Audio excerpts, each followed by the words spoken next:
Bonjour Bernard Pivot. Alors vous Bonjour. aimez les livres, mais vous aimez aussi beaucoup le foot. Alors ce matin, c'est le bonheur total, j'imagine, pour vous? Oui, c'est un grand bonheur. D'ailleurs, un technicien qui vient d'installer le micro, là, il y a 30 secondes, m'a dit « Oh, ça fait du bien ».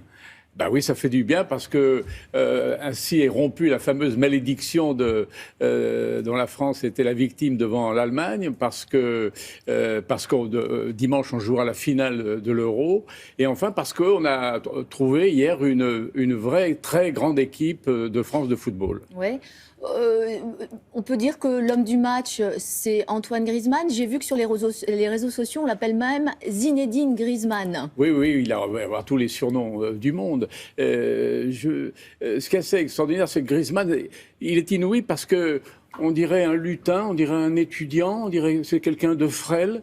Et il donne l'impression que le football, c'est très facile. Il suffit d'être là où le ballon va arriver et puis on le glisse dans le but. C'est le deuxième but. C'est comme ça. Alors quand vous voyez par exemple Sissoko et Pogba, qui sont des monstres physiques, vous vous dites que le football, il faut avoir des épaules et des cuisses de déménageurs pour bien jouer au football. Avec Griezmann, pas du tout. C'est facile, c'est fluide, c'est magnifique le football. Alors, pour revenir au match d'hier, à la fin de la première mi-temps, les Français menaient 1-0 contre le cours du jeu, et je me suis dit, les Français ont bien de la chance. Et à la fin du match, les Français ayant gagné 2-0, je me suis dit, les Français ont bien du talent. Et c'est vrai que pour la première fois depuis le début de l'Euro, on a vu une vraie équipe de France qui ne vaut pas seulement par ses individualités, mais par son esprit d'équipe. Qui est solide. On va trancher tout de suite l'affaire du penalty en fin de première période, celui qui déclenche un petit peu l'équipe. Pour vous, c'est un penalty généreux ou c'est un vrai penalty valide? Il y a des arbitres qui n'auraient pas sifflé le penalty, d'autres l'ont sifflé. On a eu de la chance que l'arbitre siffle ce penalty, qui n'en a pas sifflé un autre. Qui aurait pu, qui était limite contre nous. Mais vous savez, le pays organisateur, il faut le dire toujours, ça bénéficie quand même d'un peu d'une clémence de l'arbitrage très souvent. Hein. Sur l'image de cette équipe de France, on voit une belle image assez positive qui est véhiculée. On est quand même très loin de la Coupe du Monde de 2010 avec des joueurs planqués dans des bus en Afrique du Sud. Oui, mais c'est normal. Il n'y a pas deux équipes de France qui se ressemblent. Par rapport à celle de 58, ça n'a plus rien à voir. Non, d'abord parce que le football a changé. Il ne se joue plus de la même façon, même si se joue toujours avec les mêmes règles.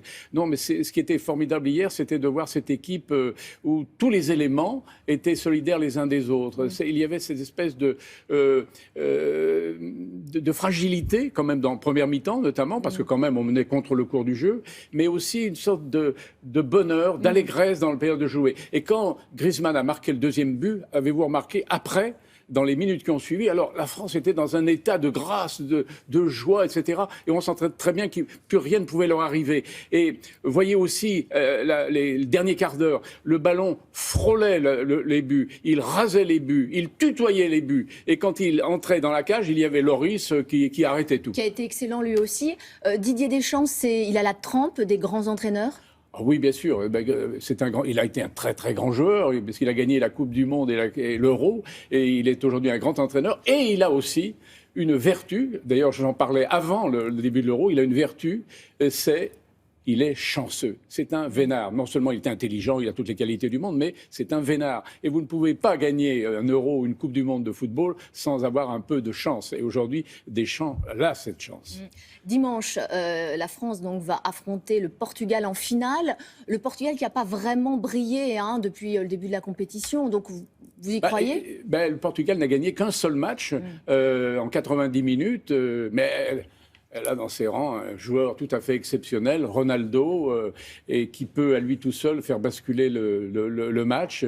Alors, la France n'était pas favorite contre l'Allemagne, elle sera favorite contre le Portugal. J'espère que ça lui portera pas malchance. Ouais. Vous avez un petit pronostic en tête? Oh, non, parce que je me trompe toujours dans les pronostics, mais la France gagnera. Je crois que vous aviez dit 3-2 pour ce match-là. Oui, je pensais que... c'est extraordinaire parce que le match a été très serré. Et je trouve que le score de 2-0 est flatteur pour la France. Il ne reflète pas tout à fait le peu de distance qu'il y avait entre le talent de l'Allemagne et le talent de la France. Est-ce qu'on peut voir une certaine lecture politique dans cette Coupe d'Europe?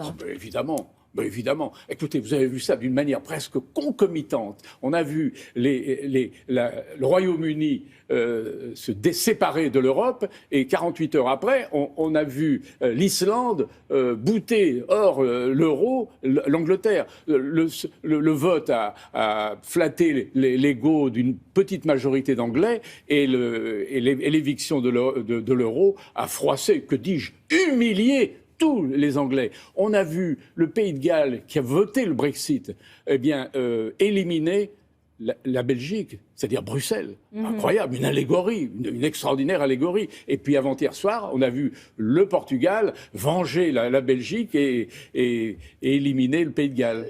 Et hier quand même à Marseille, France-Allemagne, on peut dire que François Hollande... Sans Angela Merkel dans les tribunes, donc est-ce que ça a joué ou pas? Non, mais elle serait venue pour la finale. Ouais. Elle serait venue pour la finale. On peut dire hier que François Hollande a marqué un point contre sa « je t'aime moi non plus » Angela Merkel. On a vu aussi François Hollande faire des selfies dans les tribunes après. Est-ce que lui pourra avoir en 10 secondes un petit bénéfice politique aussi? Oui, oui, mais ça dure pas très longtemps, les bénéfices politiques basés sur une... ce qui est extraordinaire, c'est que si on apprenait que demain la productivité de la France a dépassé celle de l'Allemagne, évidemment ça déchaînerait moins les foules. C'est vrai. Merci beaucoup Bernard Pivot. C'est à vous Isabelle. Merci beaucoup Bernard Pivot, toujours aussi passionné de football. Merci Alix et à très bientôt. Voici ce qui nous attend après la pub. On parlera mode avec Isabelle Chalençon. C'était les défilés haute couture cette semaine sur Paris et elle viendra nous dresser un premier bilan. Restez donc avec nous, c'est tout de suite après la pub.